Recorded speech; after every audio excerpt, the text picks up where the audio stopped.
let's looking at another example. It's called prison dilemma. So it's quite similar, but it's more common. So you basically got two suspects, and they were arrested, and they are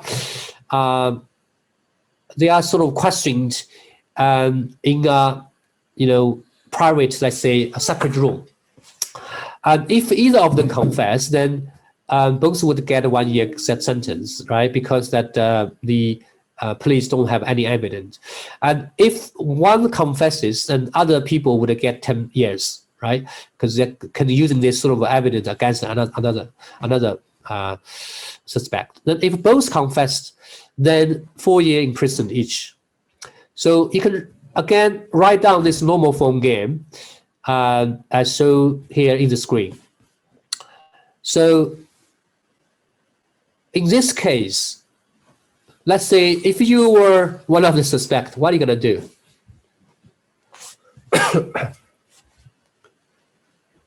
Can anyone have some comments?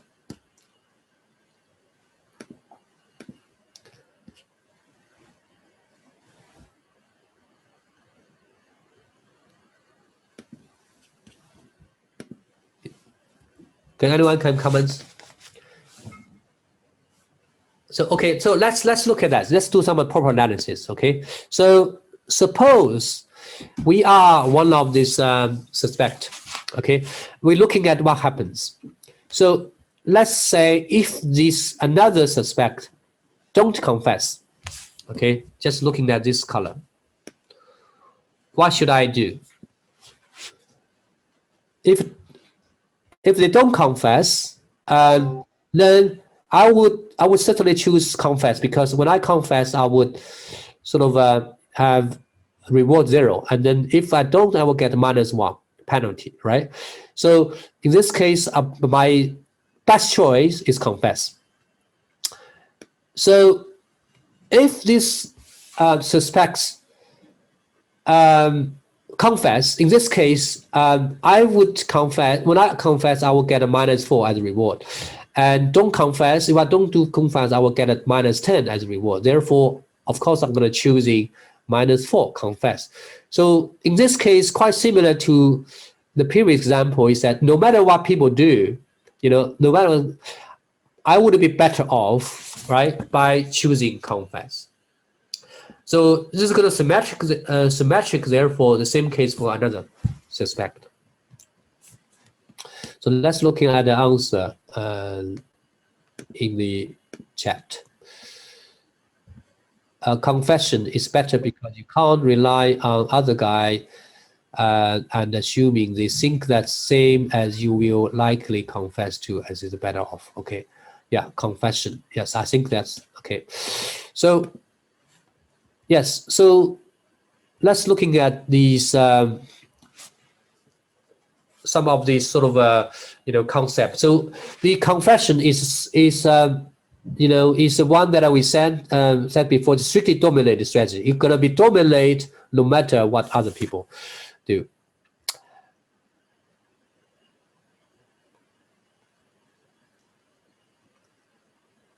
So this is sort of dilemma, right? Because then we know that if they somehow coordinate or somehow for the sake of both of them, right?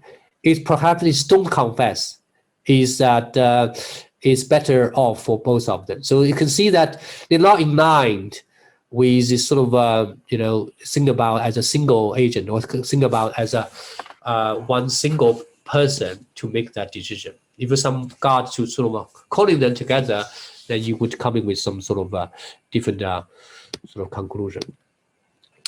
So dilemma rises frequently. So let's looking at another example. I think probably I should be doing this quicker.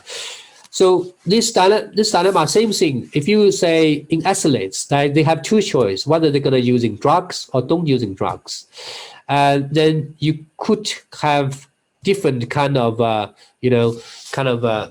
sort of reward. Let's just looking at this case. So if you sort of say others don't using drugs, and then you were better off by using drugs. And if other use drugs, you're also better off. So in this case, using drugs is also dominant strategy.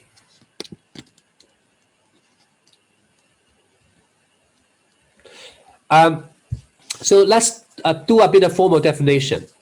And the best choice or the best response given a belief of what the other player will do, and we can define this. So let's say before that, let's say player 1 and have a strategy S, player 2 has a strategy T. And payoff is basically defined as PI. So the I is basically say if I is 1, is basically payoff for player 1. If I is 2 and payoff for 2. So each of them have a payoff. So the payoff will depend on the strategy choosing, right? The joint strategy choosing. So that's why it depends on S and T. So we can define the best response as the strategy from, let's say, one player. Let's say in this case, the player 1, his payoff would it be better than any other strategy that this player 1 would have, right? Then we call this strategy as a best response. But you could also have a you could have a strict best response. Is that so you don't have an equal situation. So that's the definition of a best response. So dominant strategy is a strategy that is a best response to every strategy of other players. So in other words, that this is gonna be your strategy no matter what other people do. Okay. So the cases we're looking at is a case that they have dominant strategy, but it's not that all the game have the dominant strategy. So let's looking at this case. So this case in economics that we only have one player has dominant strategy. So you got 2 companies entering the markets, Form 2 established, right? And these in the population, 60% of people want a low-priced product and 40% on the upscale. If they compete directly, these 2 companies, the Form 1 would get 80% of the sales, and the Form 2 get 20%. So in other words, if they hand in hand together, compete head-to-head, compete each other, the Form 1 would get 80% of the sales. Okay, otherwise, each occupy their own market segment. So we can also, based on this profit, or based on this, let's say in this case the profit, then we would can write it down this reward payoff table. We can write down the payoff table. So we could looking at this, do a sort of an analysis.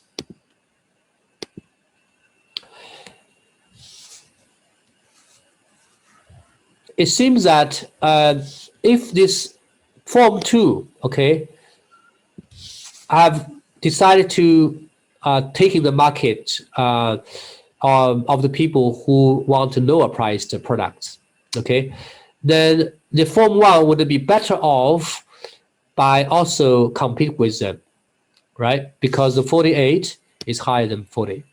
Sorry, the 0.48 is 0.9 higher than 0.4. And if the Form 2 upscale, and the Form 1 gonna stay in the low price as well, because this 80% is obviously higher than 32%. So in this case, that Form 1 would have dominant strategy, which is sort of a low priced ones. Okay, but looking at the Form 2 to see what happens. So let's, in this case, looking at suppose Form 1 to taking action on low priced, then we're gonna looking at this red one, because this is a reward payoff for Form 2. What is Form 2 choice decision? Form 2 decision gonna be upscale, right? Because of that, because this is better off.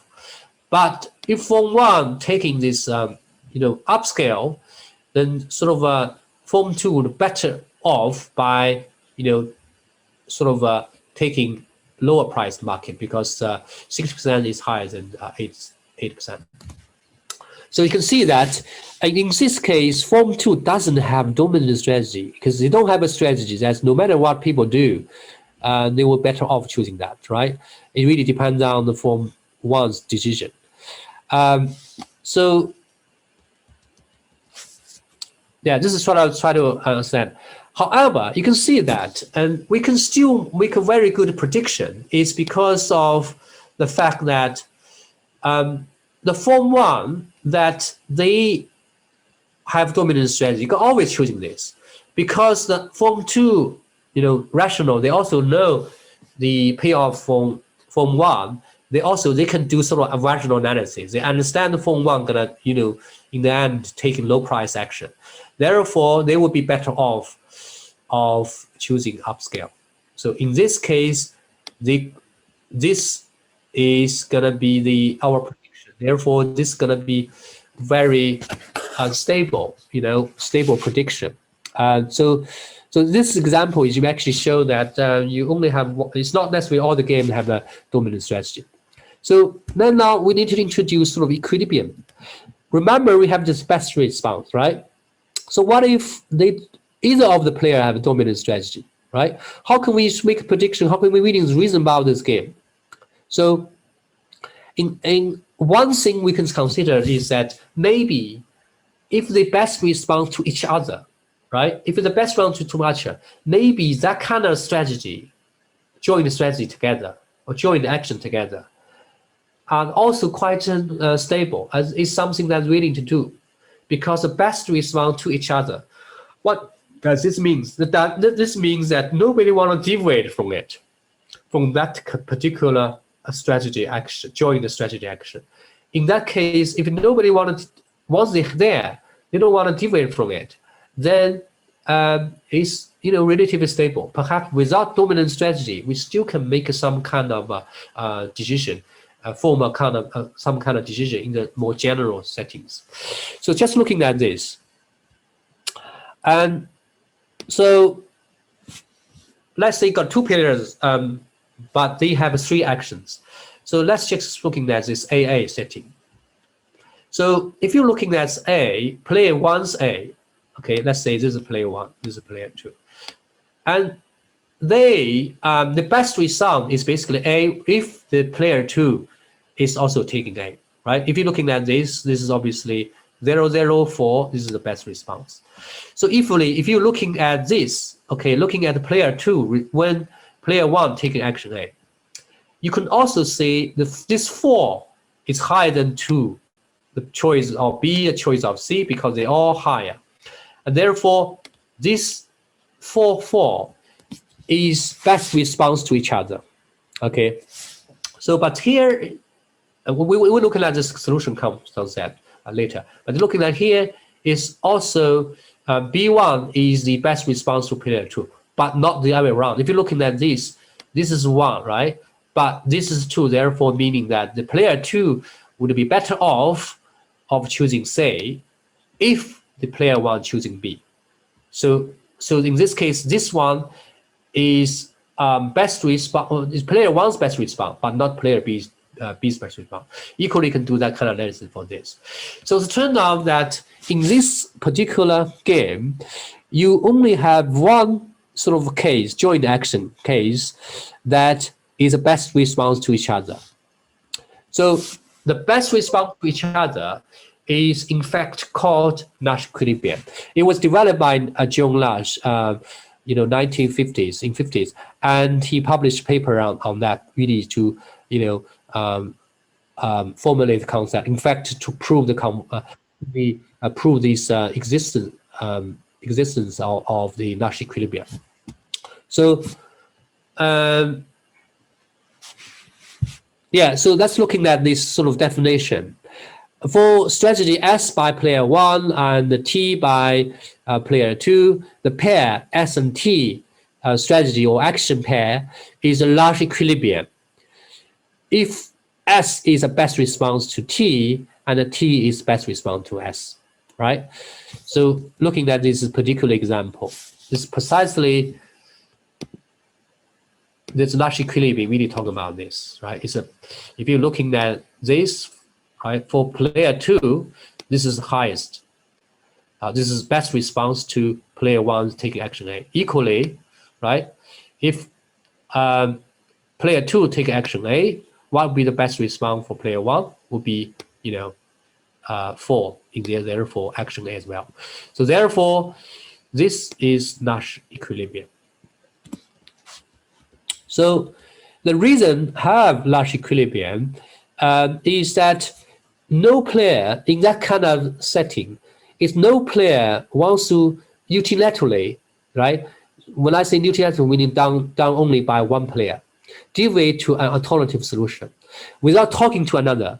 They don't want to deviate from it, because if you deviate in this case, right, you would have if you deviate from AA case, you would actually have a sort of lower reward, lower payoff. So no one would deviate. So basically, I think this is a very nice sort of a concept. Is if you're looking at all these solutions that you got, this Nash equilibrium got a better properties, more stable properties.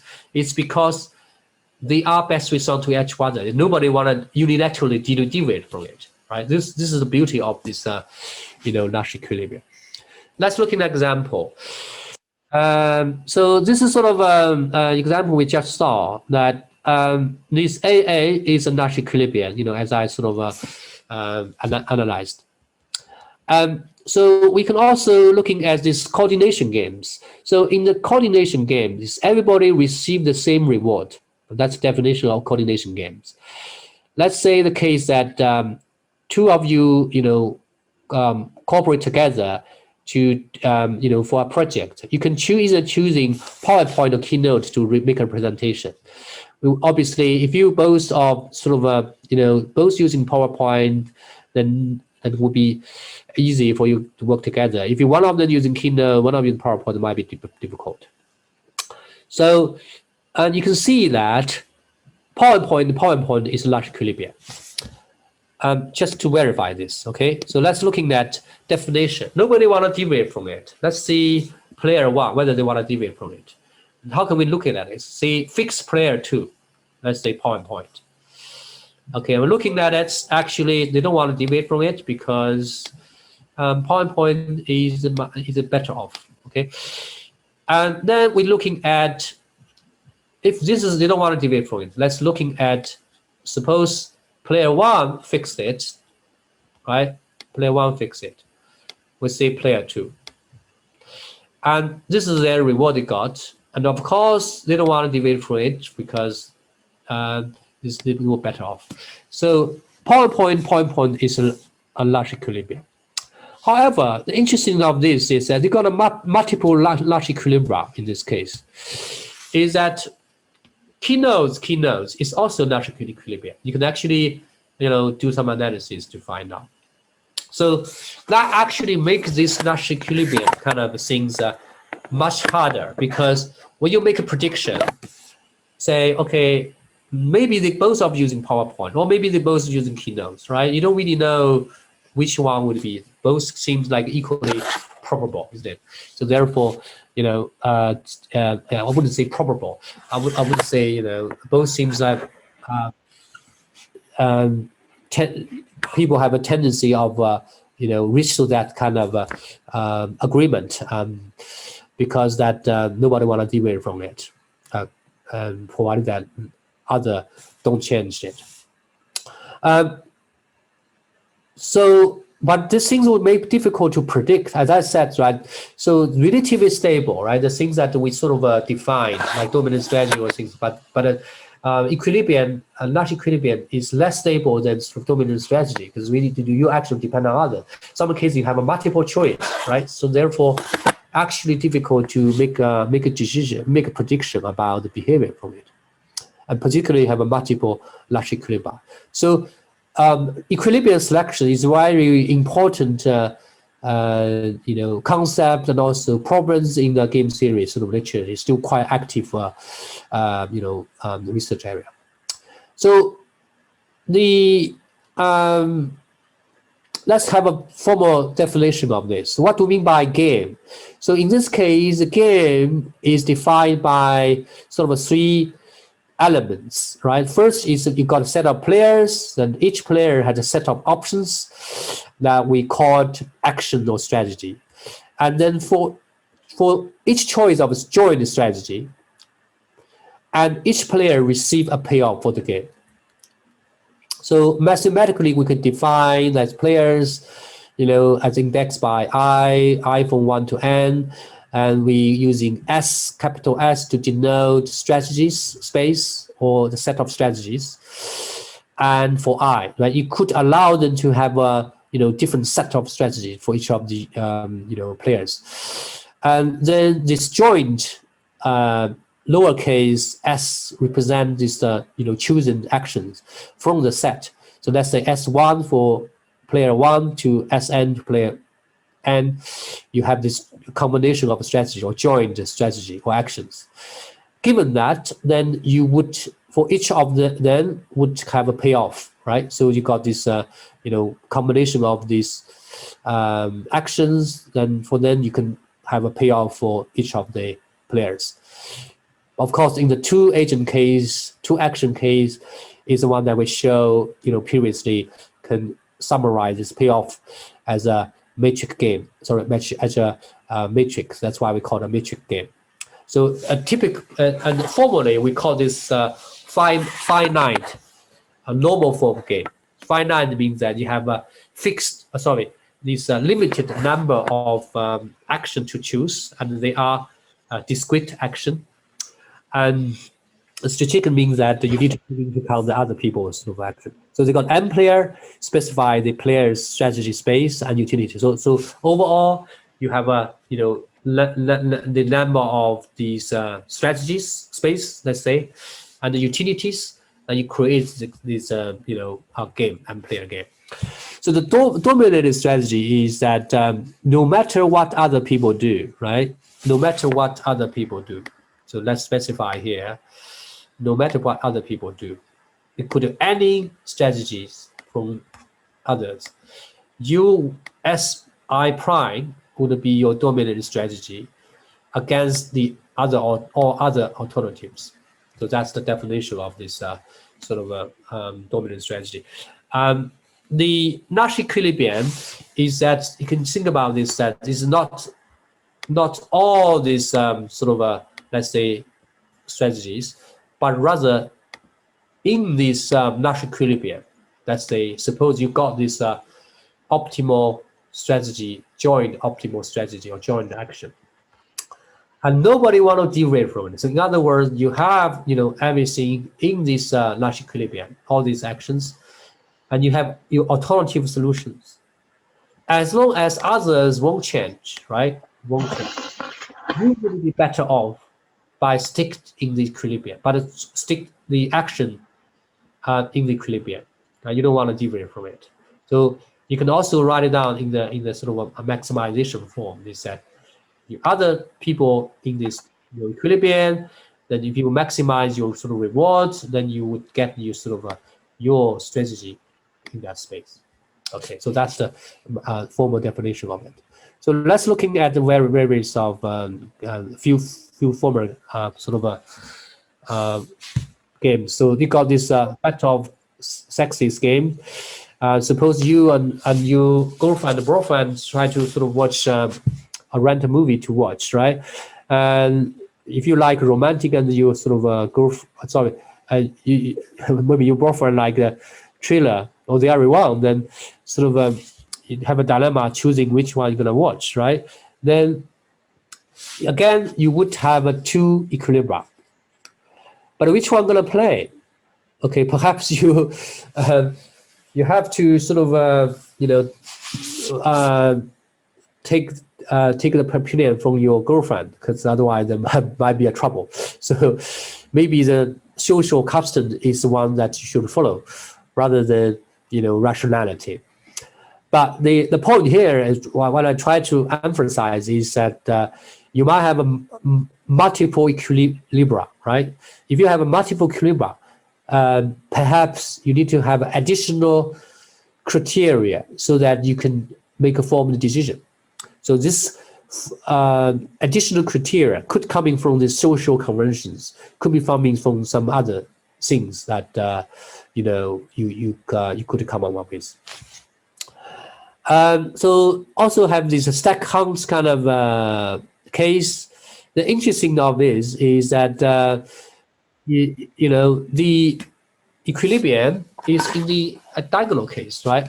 Or not? Let me just looking at it. So no, sorry. So the equilibrium is actually you have these two equilibrium. You can use verify, right? You can two equilibrium, but Hunt stack actually stack both Hunt stack or both Hunt hair, right? They are equilibria, but maybe one of them is more riskier than the other. So that means that maybe they have a multiple equilibria, but this in terms of the solution concept. So in terms of that equilibrium itself, they might be different. So this is sort of one of example to show that. Hawk dove or chicken, a game of chicken is also interesting sort of a situation. But in this case, it's the interesting thing of that is the equilibria is not in the diagonal, but rather in the anti-diagonal case, right? In the anti-diagonal case, you can actually have a look to see, whether that's the case.